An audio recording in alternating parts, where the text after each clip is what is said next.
Okay, so I'm going to try to do this as respectfully as I can, but let's get started here. This was my morning note. Usually I don't make them in the morning before I start firing up, but I'm glad I made this one. It has a lot of context to today because it will be my last day if, I really can't lead and train the way I need to. They're asking me to do a lot over there for not knowing a damn bit about numbers. It was my first week. I haven't got my first paycheck yet. I've already heard a couple of things, but I have no idea what they are.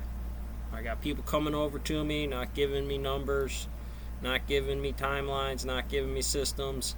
And certainly for Rich, that I was training him today, apparently I was being too damn hard on him. I thought I was being soft on him. I was trying my best to teach him to operate, figure out how to do tread lines, but I'll be damned. I'll be good and damned if I have to stand next to somebody for 6 months or something like that and then they wind up leaving. I'm not going to put all that training into somebody and then have them just bounce shop because they're a bunny.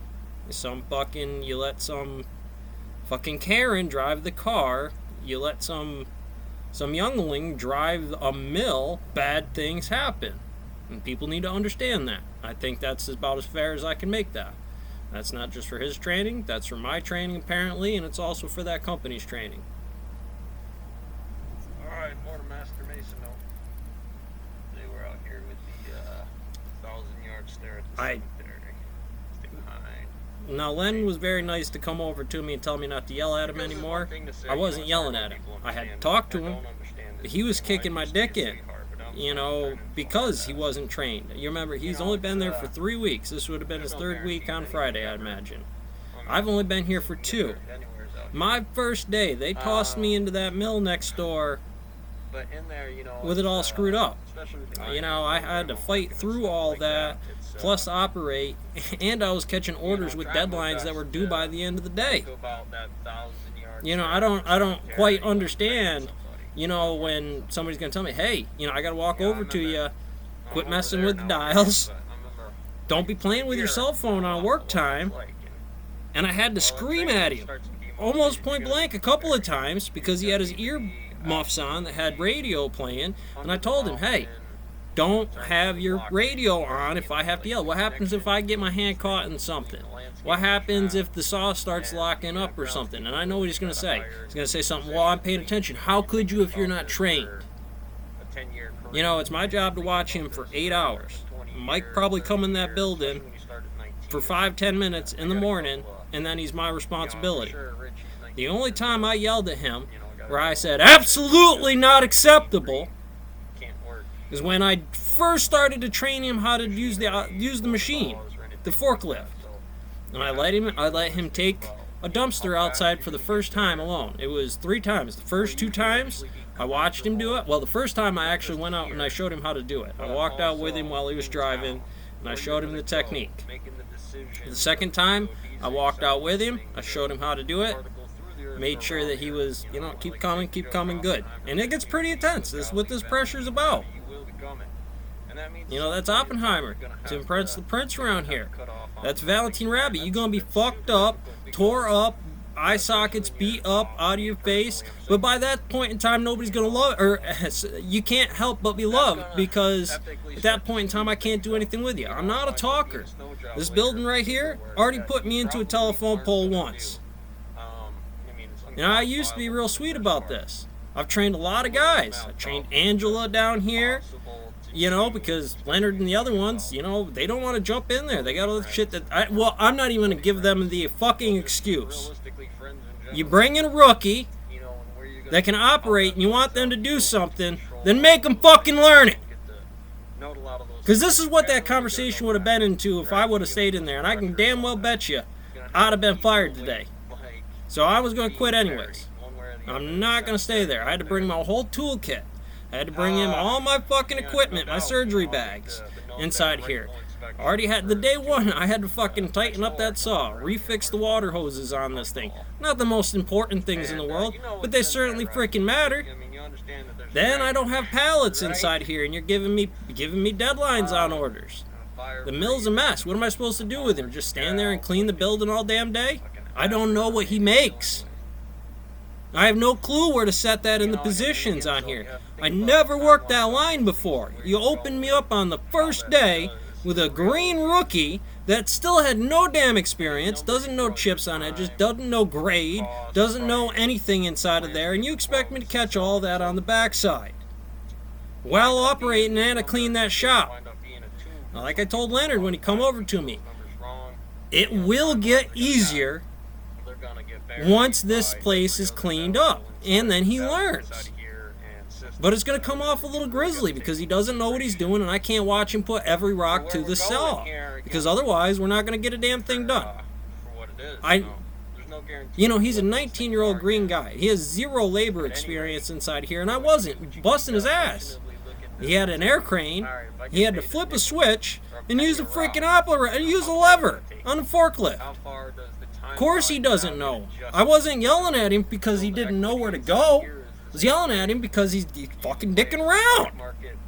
Look, never once, Dal, Tompkins, Ben and Allie over to Tompkins. I got Donnie, Integrated Wood Components, Knapp Woodworking, where I had my shit kicked in. Where's it gonna go? Devonian Stone? Working 70s over there? Look, I never had that kind of treatment when I was a kid. I'm damn sure not going to pass it along. It's freaking ridiculous. And I was trying, there was no way I could quantify. I was so fucking mad. I was so fucking mad about this guy. I have to stand next to for the rest of my life and do this job next to, because that's what this turns into. Maybe you don't understand. Get motivated and get hard and get on that stick. This is my side of the story. I get to say whatever I want here, and be lucky I'm being respectful about numbers, because those numbers don't matter, right? Right? Apparently they don't fucking matter. But they would matter if I said it to somebody and they got wise to it and they didn't like what I had to say. Then that's a problem, right? Well, I'm supposed to be training somebody. That makes me a manager inside here, and when I get those numbers, I need those fucking numbers. I need timelines, and I need prices. And that's going to dictate what kind of fucking sector I can put them in. Otherwise, I'm going to assume that they were making what I was making when I come in there, and that's the treatment I'm going to give. And I don't give a damn when somebody said, well, you didn't need to do those things. Yeah, and look at that fucking building. You got rock laying all over the damn place. Let me hear the squeaky about why you can't keep workers. And then you finally get one. You come up at him like, oh, be softer on some fucking 19-year-old. Come on, they need his dick kicked in a little bit. Quit talking to your girlfriend in the middle of the goddamn day. We were this close to the end of operation when I did snap on him about that cell phone. Come on, man, we got stuff to do. There's only 3 pallets, there's 3 rocks left on that thing, and you're using a damn air crane to do it. Now, I didn't say that. I said, come on, man, and I got him going. Come on. Get him to the saw. I want to get this done so that way, come morning, instead of him standing around with his dick in his hand all damn day, I'd actually have something set up for him. I could actually have fucking go out there and grab rock for him to burn and set it up inside of there. I could actually get him to do things with those things. But I don't know what the fuck's outside, nor what orders we got coming in. It's ridiculous.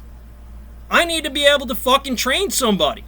Yeah, this is definitely not how I was acting to him, but I would sure as shit be having this conversation in the office, and I'd be more than willing to have this conversation in the office. But that's not how that happened. And I'm sorry for that. Too damn bad. I don't get paid enough to put up with that horse shit. Not to mention, the second I do finally get this guy trained even a fucking little bit, you're going to drop another green rookie right on top of me. What am I supposed to do? Be juggling 3 rookies and orders on premium deadlines due by the end of the fucking day? Shit's going to get sideways. That's how it happens. How it always fucking happens. Now, like I said, you look at all the fucking old schoolers down there. They're all miserable, crotchety, old fucking bastards. Be lucky I don't fucking turn one in.